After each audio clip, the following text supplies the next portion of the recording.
Um, dois, três, gravando. Olá, meus queridos alunos, tudo bem com vocês? Professor André Agostinho, aulas gravadas aqui voltadas ao conteúdo programático da Universidade de Taubaté, do curso de Direito.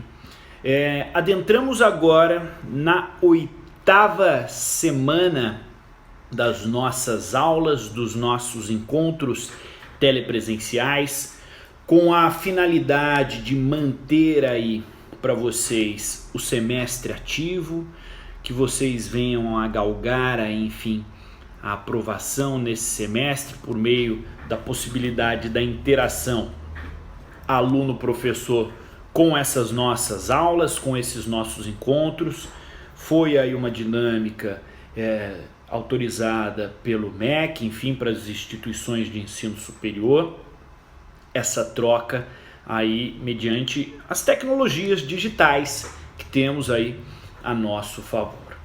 Meus queridos, a pandemia permanece, estamos aí em um momento de conflito na seara política, enfim, onde existem decretos, ordens destinadas pelo Executivo Federal, pelo Presidente da República, pelo chefe do Poder Executivo Federal, onde, verificado essa semana, nessa 8ª semana nossa, que perpassa aí dos dias 10 de maio, domingo, até o dia 16 de maio, sábado, que é a nossa 8ª semana, enfim, para reabertura de academias, de salão de cabeleireiro, de barbearia, e aí os governantes, o governo do estado, enfim, em sua maioria, dizendo aí pela não abertura, e aí nessa não abertura, e aí especificamente do estado de São Paulo, não temos aí o retorno das atividades como academias, enfim, uma vez que houve esse bloqueio por parte do governo estadual.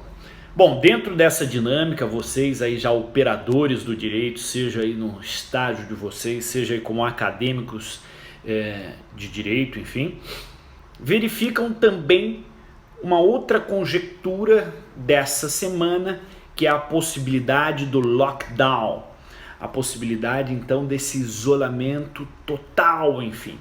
Adianto a vocês que alguns estados como Pernambuco, como Ceará, Amazonas está aí na iminência de também adentrar ao lockdown. Há indícios de que São Paulo, devido a esse aumento expressivo de casos do Covid-19, também entre em lockdown. Acerca dos prazos processuais, é certo que eu já adiantei na semana passada para vocês. Retornaram os prazos processuais, processos eletrônicos, no dia 4 de maio, na semana passada, na nossa 7ª semana aí de encontros telepresenciais. Mas é certo também que os prazos físicos, de processos físicos, só irão retornar no dia 31 de maio.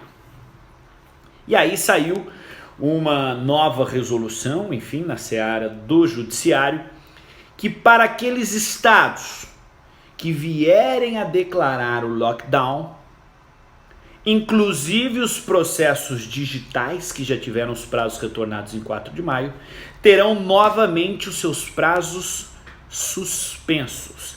E muita atenção, meu querido aluno, meu acadêmico do direito, acerca dessa questão evolutiva processual. Por quê? Se há a suspensão do prazo processual, quando do seu retorno, esse prazo processual que fora suspenso, ele continua quando do retorno, a partir da data que fora paralisado. Ou seja, seu prazo processual para cumprimento de uma determinação judicial, como por exemplo, um recurso ordinário, 8 dias, ou um embargo de declaração, 5 dias, enfim, uma contestação, aí 15 dias, enfim, os prazos processuais. Se o seu prazo já estava em curso, e houve a suspensão por meio dessa paralisação, enfim, caso o Estado venha agora declarar aí o Estado de São Paulo lockdown, os prazos voltam a estar suspensos. Então a máxima do judiciário é, aos estados que declararam lockdown, inclusive os processos eletrônicos, estarão aí com seus prazos suspensos, legal? E aí, só essa aula de processo, prazo suspenso, quando retorna, enfim, os prazos, ou seja, com o fim do lockdown, esse prazo ele volta a contar da onde havia sido paralisado. É diferente da interrupção. Se houvesse uma interrupção de prazo, essa interrupção, quando de uma respectiva paralisação, caso fosse suspenso, caso fosse interrompido o prazo, após o retorno de uma paralisação, ele voltaria ao seu status quo, ele voltaria lá do início, lá da contagem inicial do prazo, ele voltaria do marco zero. Mas não falamos de interrupção, falamos de suspensão. Bom, quero falar especificamente aqui do estado de São Paulo, fechado aí na questão do Covid, enfim, e atrelado à nossa cidade de Taubaté. Meus queridos, muita atenção. Usem as máscaras para o deslocamento. Vou abrir aqui com vocês, enfim, inclusive acerca de uma questão familiar. A instituição e outras instituições queriam até me liberar de algumas aulas, enfim. Meu pai está na UTI, ele trabalha em São Paulo, enfim, vem aos finais de semana à cidade de Taubaté, mas mora a semana toda em São Paulo. Na sexta-feira da semana passada, do que seria a 7ª semana, ele chegou em Taubaté com uma falta de ar, já foi internado no hospital na sexta-feira, e nessa nossa 8ª semana, na segunda-feira, dia 11, ele foi para UTI, está com catéter respiratório no nariz, enfim, saiu o resultado definitivo, né, porque demora um tempo, enfim, e aí saiu o resultado. Ele está com Covid-19, enfim, ele tem uma boa saúde, não bebe, não fuma, não tem sobrepeso, enfim, faz atividades físicas, mas já tem mais de 50 anos, enfim, então atingiu ele, enfim, o Covid vem assolando todos, e, enfim, vinha aí uma questão, tá longe, chegou em Taubaté, o Vale, poucos casos, só suspeitas, tal. Gente, chegou. Eu acabo de ver uma nota aí, já são mais de 13 mil mortes, no país. Tenho contato aí com inúmeros amigos médicos, enfim, que estudaram comigo da época de ensino médio. Temos aí alunos e alunas, enfermeiros, enfermeiras, enfim. A situação está agravando. Não sou aqui o mentor do apocalipse, mas achamos que não ia chegar e o negócio chegou, a questão agravou. Mais de 13 mil mortos no país pelo Covid, né? Pelo aí o corona, o Covid-19, e enfim, não chegava a família, eu falava, mas não tem nenhum caso na minha família, ninguém suspeito, ninguém nada. Chegou na minha família, o meu pai, enfim, está aí com o Covid, está internado na UTI. Então fica uma mensagem aí para vocês, cuidem-se da sua saúde, cuidem aí da saúde dos seus entes queridos, enfim, com a proteção, com o álcool gel, com as máscaras, tá bom?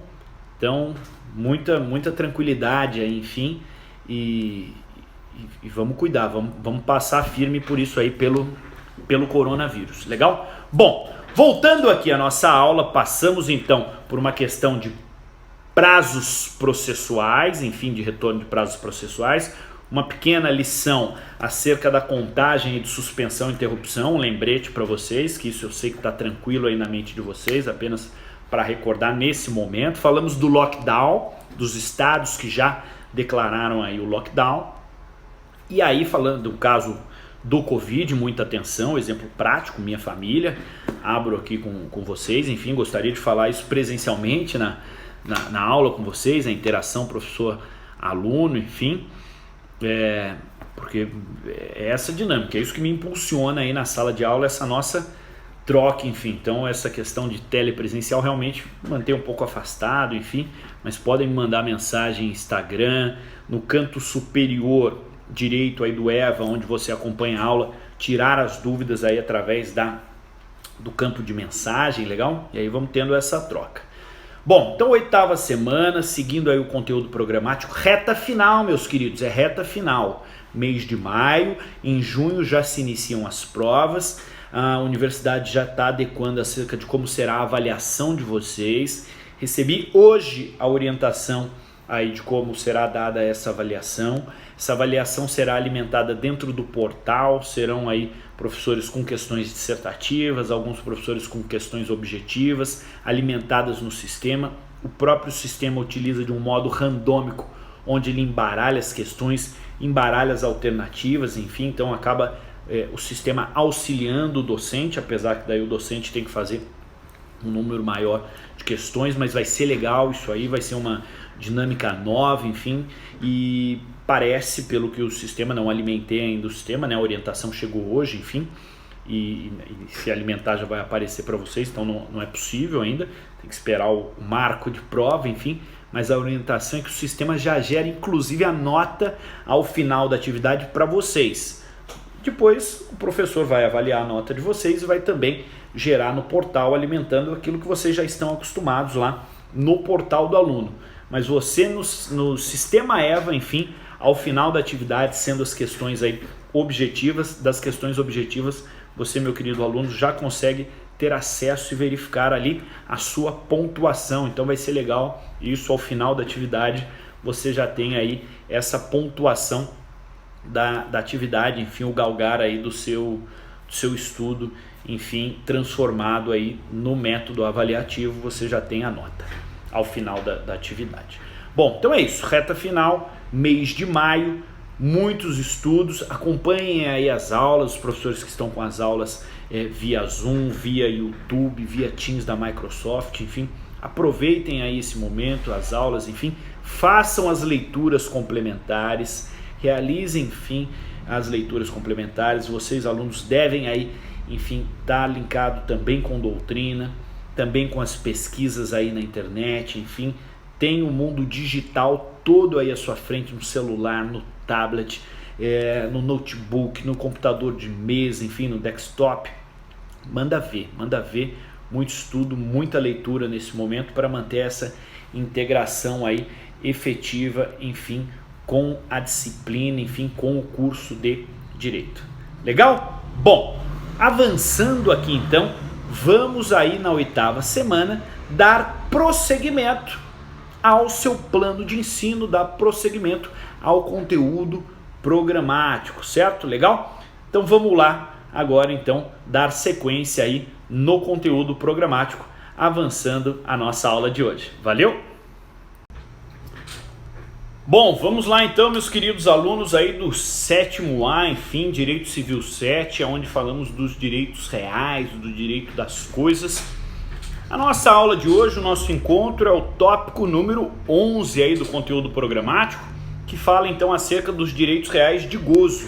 Os direitos reais de gozo aí, então, estão constituídos aí no artigo 1225 do Código Civil. Então você, meu aluno que me acompanha aí, vamos aí colocar no caderno tópico número 11 do conteúdo programático aí, direitos reais de gozo. Dispositivo legal, artigo 1225 do Código Civil. E aí você acompanha comigo, vai pegando aí o vademécum, enfim, já vai situando lápis, caneta, enfim, caderno, e o vademécum aberto aí no artigo 1225, aonde disciplina dos direitos reais. Já exaurimos aí a questão da propriedade, enfim, nas aulas pretéritas, e aí os direitos reais, enfim, dando continuidade, perpassa no 1225, no inciso 2, acerca do direito de superfície.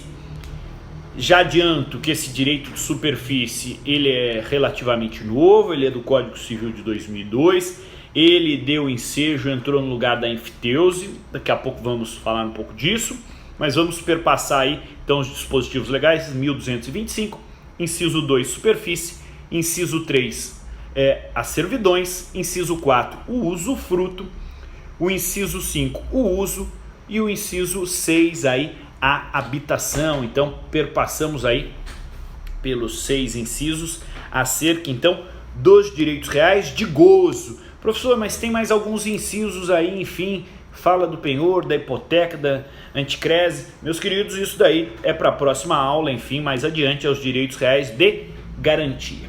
Então, os direitos reais de garantia mais adiante.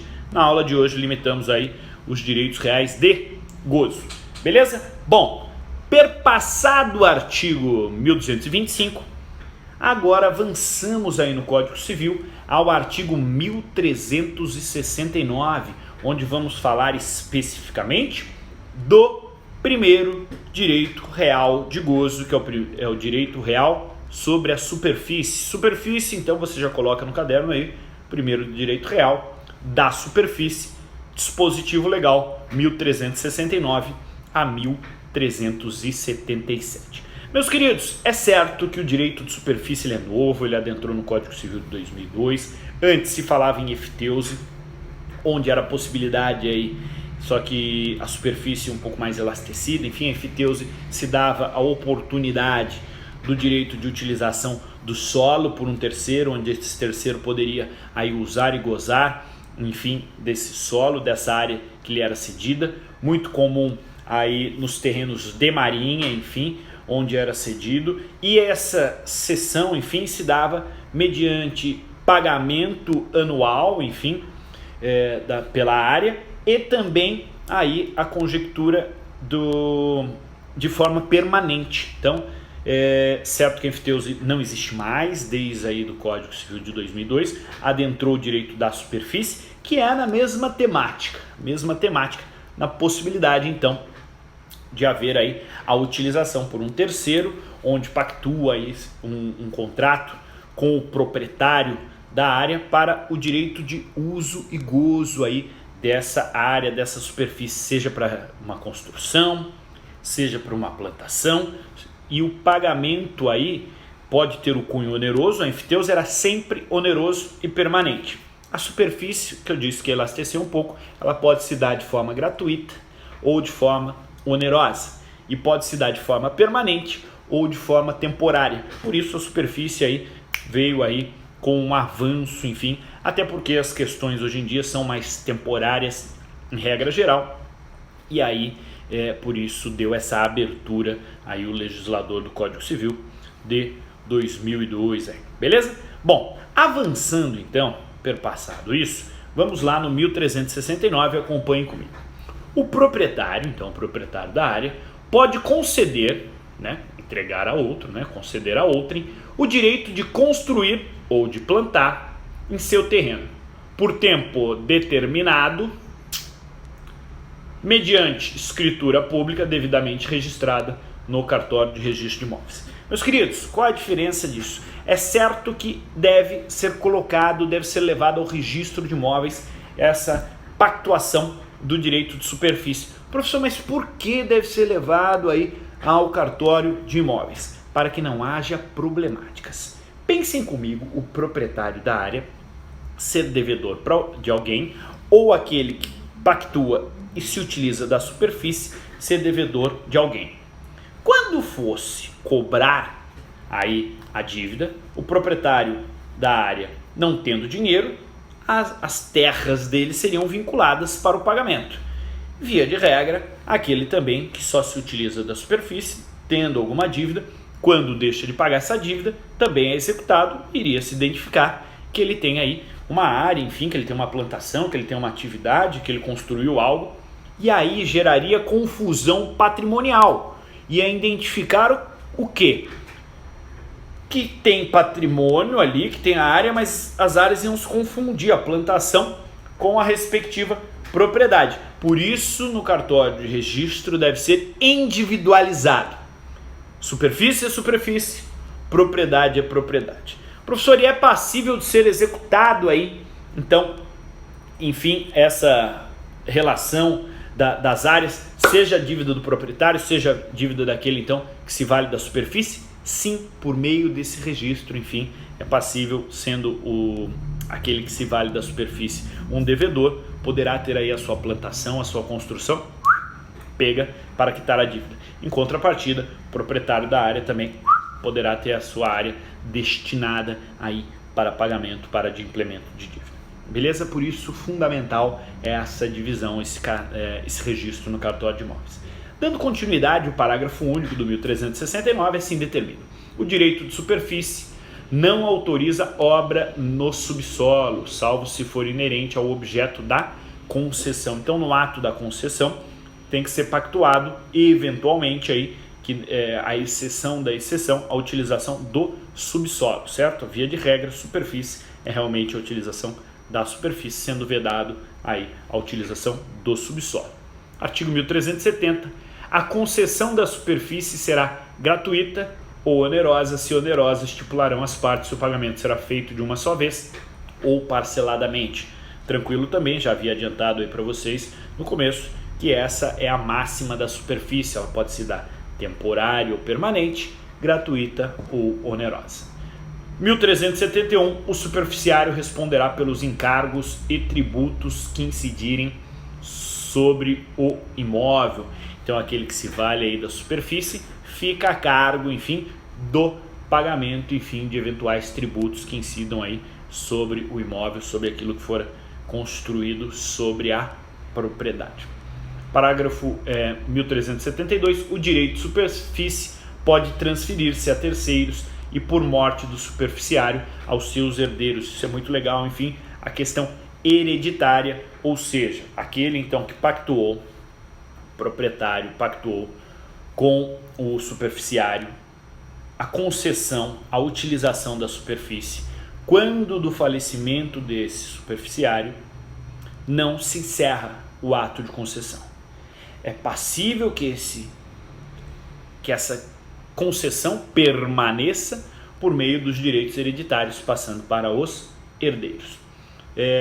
Parágrafo único. Não poderá ser estipulado pelo concedente, por aquele que realiza a entrega, a nenhum título qualquer pagamento por essa transferência. Então, esse ato de transferência não pode o concedente se valer aí, enfim, de uma eventual morte para querer ganhar um extra, enfim, nesse perpassar. Então, existe a vedação aí no parágrafo único. O 1373, em caso de alienação do imóvel, ou seja, venda do imóvel ou do direito de superfície, o superficiário ou o proprietário tem direito de preferência em igualdade de condições. Ou seja, vamos lá, se houver a venda da área por parte do proprietário, o superficiário tem direito de preferência em comprar aquela área, aquela propriedade. Por sua vez, aí, se ocorrer a venda, enfim, da superfície, também existe aí a preferência para a parte concedente. Beleza? Bom, 1374. Antes do termo final, resolver-se-á a concessão se o superficiário der ao terreno destinação diversa daquela para que foi concedida.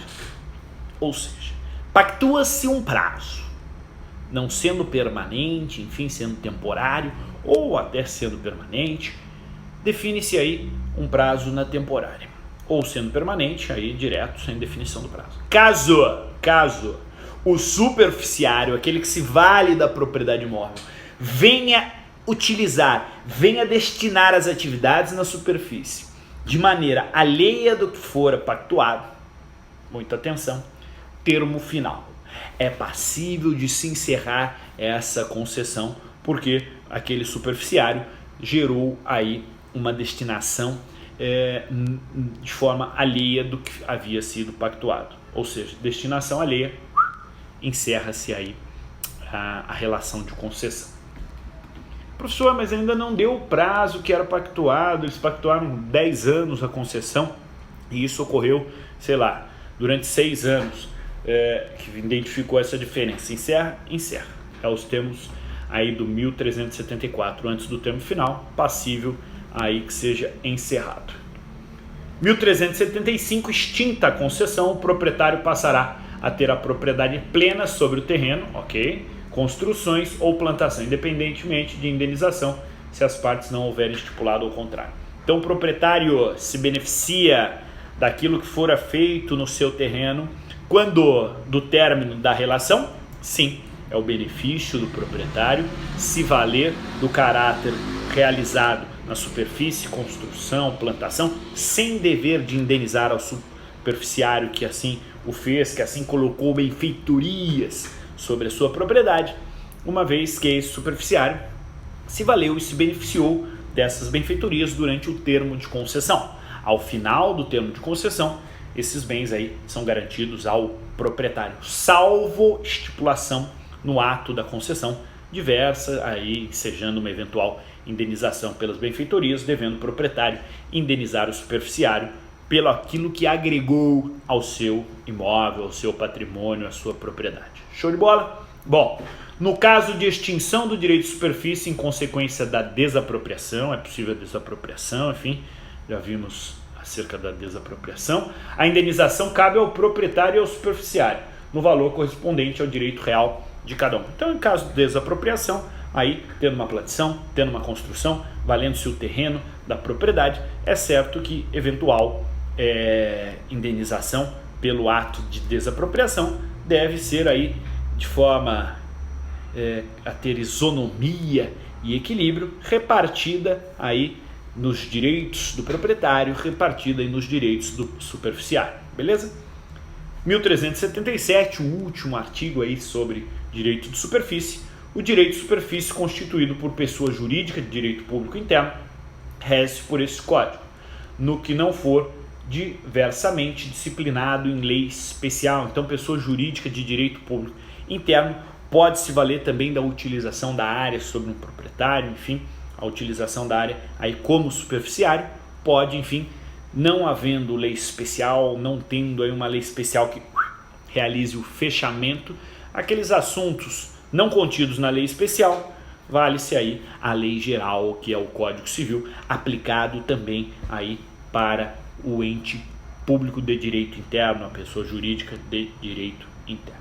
Beleza? Bom, passado então os artigos da superfície, passado então a definição do proprietário e do superficiário, daquele que se vale da superfície, vamos agora avançar então acerca do seguinte, direito de superfície, enfim, nos termos do Código Civil de 2002, imóvel urbano e rural, aí o direito de superfície no Estatuto da Cidade sobre imóvel urbano, isso é importante.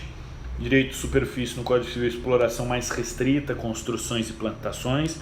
Já no Estatuto da Cidade, exploração mais ampla, qualquer utilização de acordo com a política urbana. Então tem esses dois pontos do Código Civil e do Estatuto da Cidade, que já havíamos falado também. Em regra, não há autorização para a utilização do subsolo e do espaço aéreo, isso dentro do direito de superfície, falamos aí da possibilidade ou não de utilização do subsolo, que é o que disciplina o Código Civil, em regra, não utilização do subsolo. A doutrina fala também na utilização do espaço aéreo, também vedado. Já no Estatuto da Cidade, em regra, é possível utilizar aí o subsolo e o espaço aéreo. Então tem essas regrinhas aí, tanto do Código Civil, junto com o Estatuto da Cidade, que é um pouco mais amplo em algumas questões. Bom, vamos agora voltar ao 1225, no inciso 3, para falar de servidões. Então vamos avançar aí a nossa disciplina, falando de servidões, como então o segundo direito real aí de gozo, segundo direito real de gozo, as servidões. Legal? Aí as servidões, acerca do exercício das servidões, podemos aí verificar os artigos, continuando no Código Civil, 1378 a 1388, então disciplina aí das servidões, a constituição das servidões, o exercício efetivo das servidões e a extinção das servidões, de acordo com o que disciplina aí o Código Civil de 2002, acerca aí de servidões prediais, servidões de passagem, enfim, constava aí, enfim, essas disciplinas também aí no Código Civil lá, no antigo Código Civil e aí é mantido. Bom, recebi uma ligação aqui, daí deu um corte. Voltando então. O Código Civil de 2016 falava em servidão predial, mas daí ficou redundante, enfim, gerando até um pleonasmo, porque servidão é claro que é servidão predial. Então, dando sequência, aí o Código Civil de 2002 denomina apenas aí servidão, certo? E aí dentro da conjectura de servidão, vamos avançar aí e ver os artigos 1378 até o artigo 1388 do Código Civil, certo? Importante definir também que existe o prédio dominante, certo? E o prédio serviente. O prédio dominante é aquele que vai se valer da servidão, certo? Ele vai dominar e vai se valer da servidão. Ou seja, para chegar a ele então tem um percurso ali e ele é tido como prédio dominante. O prédio serviente é aquele que servirá o outro prédio, servirá o prédio dominante, em detrimento aí do seu domínio específico, deixando que ocorra essa passagem. Bom, então das servidões, acompanhe comigo aí no seu Código Civil, artigo 1378, a servidão proporciona utilidade para o prédio dominante. Olha o caráter aí de utilidade por meio da servidão. E grava o prédio serviente, ou seja, coloca um ônus, um gravame naquele prédio que está servindo outro prédio dominante, que pertence a diverso dono. Sim, são donos diversos, porque se fosse o mesmo dono, não teria o porquê falarmos em servidão.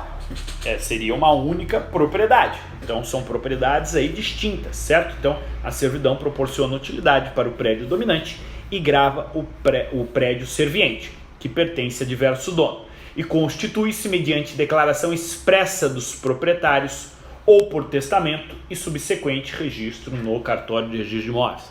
Volto a dizer, essa questão de uso e gozo da utilização da servidão deve ser também registrado aí no cartório de registro civil. Beleza? 1379, o exercício incontestado e contínuo de uma servidão por 10 anos, aí nos termos do 1242, autoriza o interessado a registrá-la em seu nome no registro de imóveis, valendo-lhe como título a sentença que julgar consumado o uso capião. Olha a possibilidade de se valer da ação de uso capião para ter reconhecido, aí por meio de uma sentença judicial, de forma inconteste e contínua, lembra aí a questão dos requisitos do uso capião, a possibilidade então daquela servidão aparente ser levada a registro de imóveis, ou seja, aquele do prédio dominante registrar para si, nos termos do 1242 aí, essa passagem ao prédio dominante. Parágrafo único, se o possuidor não tiver título, o prazo de uso capião será de 20 anos. Ou seja, então, não tendo aí um justo título, o prazo de uso capião ele dobra de 10 para 20 anos no caso da servidão. Com isso, vimos aí da constituição das servidões no 1378 e no 1379. Agora vamos avançar para do exercício das servidões, então, acerca aí do exercício dessas servidões nos termos do Código Civil. 1380, o dono de uma servidão pode fazer todas as obras necessárias à sua conservação e uso. Legal, o dono da servidão vai conservar aí para a sua utilização. E se a servidão pertencer a mais de um prédio, serão as despesas rateadas entre os respectivos donos.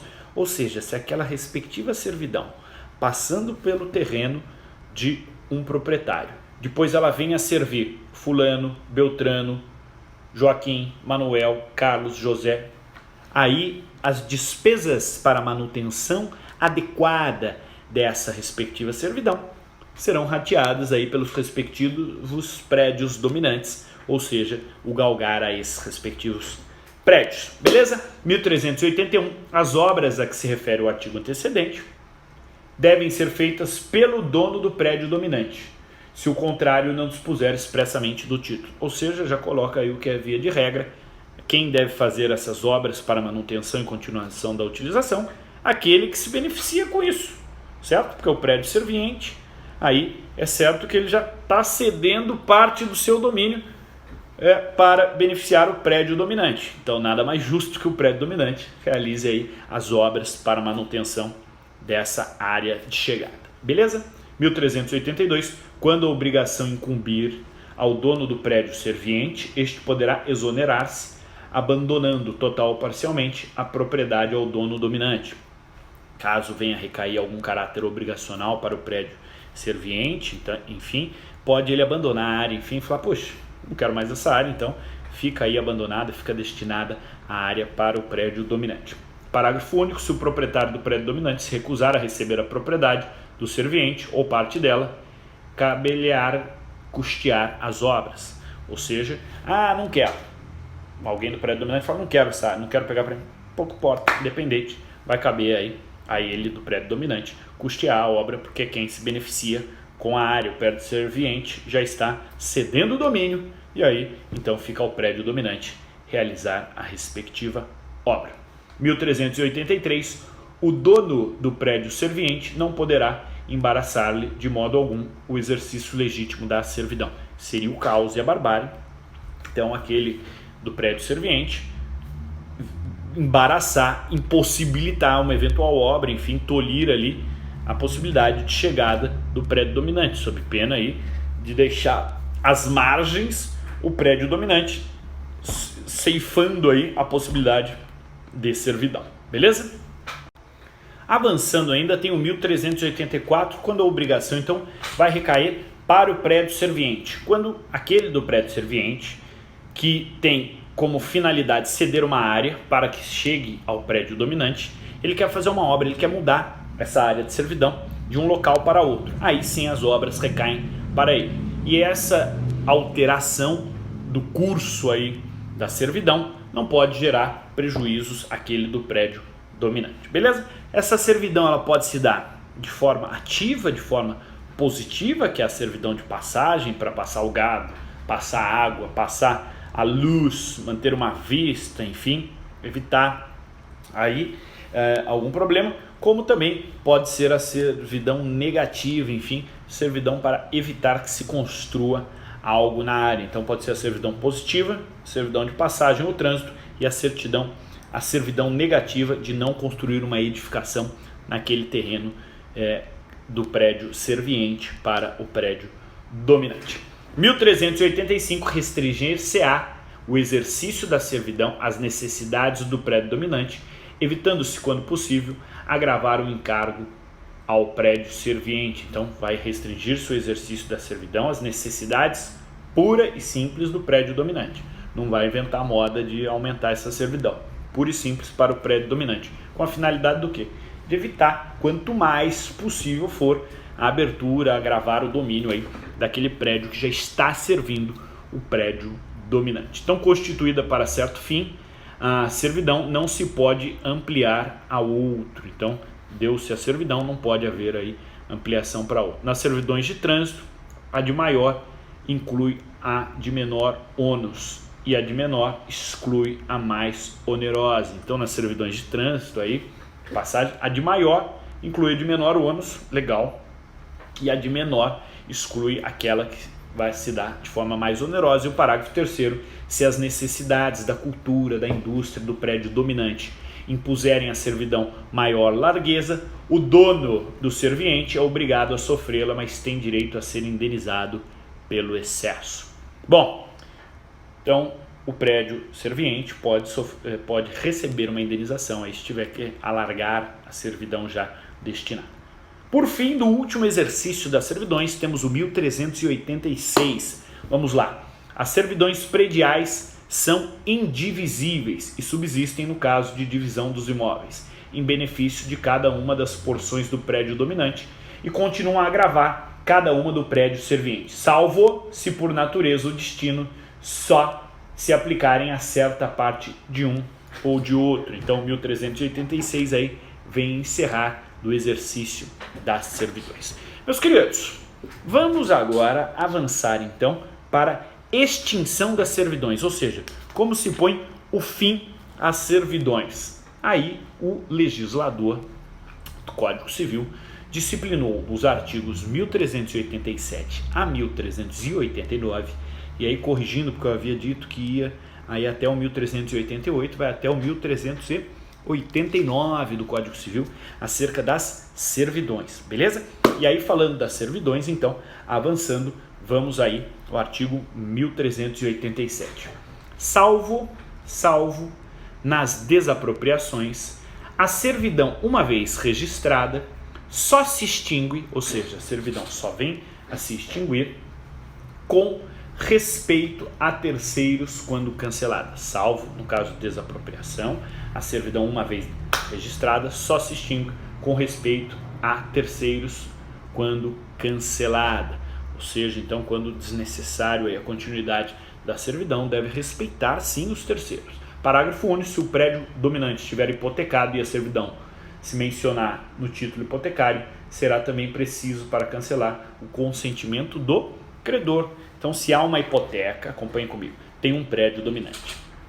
Esse prédio dominante foi dado como garantia, foi hipotecado para um empréstimo de dinheiro, enfim, alguma coisa. Aí tem um credor, tem um banco aí por trás disso, que emprestou dinheiro e ficou com a hipoteca daquele prédio. Se devidamente registrado essa certidão na matrícula do imóvel, no caso da hipoteca, é certo que aquele credor, aquele banco, ele tem que ser consultado também, porque se somem com a servidão, aquele imóvel, aquela propriedade que ele tem como prédio dominante de bem hipotecado, fica inviável chegar por meio da ausência da servidão. Então tem que ter a anuência do credor. 1388, o dono do prédio serviente, do prédio que se serve de passagem, então o dono do prédio serviente tem direito, pelos meios judiciais, ao cancelamento do registro, embora o dono do prédio dominante lhe impugne. Então, por meio de decisão judicial, é passível aí adequar, enfim, a extinção da servidão. Quando o titular houver renunciado à sua servidão, o prédio dominante renunciou, e aí a impugnação. Quando tiver cessado para o prédio dominante a utilidade ou comodidade que determinou a constituição da servidão, ou seja, tem uma outra abertura, uma outra possibilidade de passagem, uma outra diretriz que ele não precisa mais utilizar essa aqui. Então é uma possibilidade aí de se extinguir. Quando o dono do prédio serviente resgatar a servidão, então quando o dono do prédio serviente vai lá, resgata a servidão, toma para si novamente, enfim, a área. Isso se dá, o dono do prédio serviente tem direito aí, por meios judiciais, a possibilidade de tomar para si, desde que devidamente fundamentado, porque não pode prejudicar o prédio dominante. Chegamos agora ao último capítulo aí, ao último artigo do capítulo 3 da extinção das servidões, que disciplina o seguinte: também se extingue a servidão, ficando ao dono do prédio serviente a faculdade de fazê-la cancelar mediante a prova da extinção, pela reunião dos dois prédios no domínio da mesma pessoa. Isso muito tranquilo. Então, se o prédio serviente compra o prédio dominante ou o prédio dominante compra o prédio serviente, mesma propriedade, se extinguiu a servidão, não há mais por que ter essa identificação, visto que é de um mesmo dono. Pela supressão das respectivas obras, por efeito de contrato ou de outro título expresso, então supressão aí das obras, de acordo com o contrato que for pactuado, há aí uma supressão de obra, enfim, aí é possível também. E pelo não uso durante 10 anos contínuos. O prédio dominante diz: não, eu preciso dessa servidão. Aí durante 10 anos não usa, 10 anos aí contínuos, sem utilização, é claro que não precisa. Aí também se extingue. Meus queridos, vamos então ficar nessa 8ª semana com os direitos reais de gozo, de superfície e servidões. Na 9ª semana falaremos de usufruto, uso e habitação. Legal? Eventuais dúvidas, canto superior direito aqui tem a mensaginha, você pode entrar em contato aí comigo, enfim, para sanearmos eventuais dúvidas desse nosso bate-papo, dessa nossa troca das aulas aqui telepresenciais. Maravilha? Grande abraço a todos vocês, boa semana, espero que tenham gostado aí dos conceitos bacaninhas, enfim, e é isso, maravilha? Reta final, né? E aí as provas já estão definidas, enfim, as provas se darão aí por meio de atividade dentro do sistema EVA, tá bom? Valeu! E as notas já estão todas publicadas, então você verifique aí sua nota está publicada. Não tendo nota do instrumento 1 e instrumento 2, você ainda não perdeu. Até o dia 22 de maio você pode mandar o e-mail andré.asaugustinho@unital Aí você pode cumprir lá a sua atividade da primeira semana do EVA, atividade da segunda semana do EVA, mandando a atividade feita aí para o instrumento 1 e instrumento 2 para o meu e-mail. Grande abraço.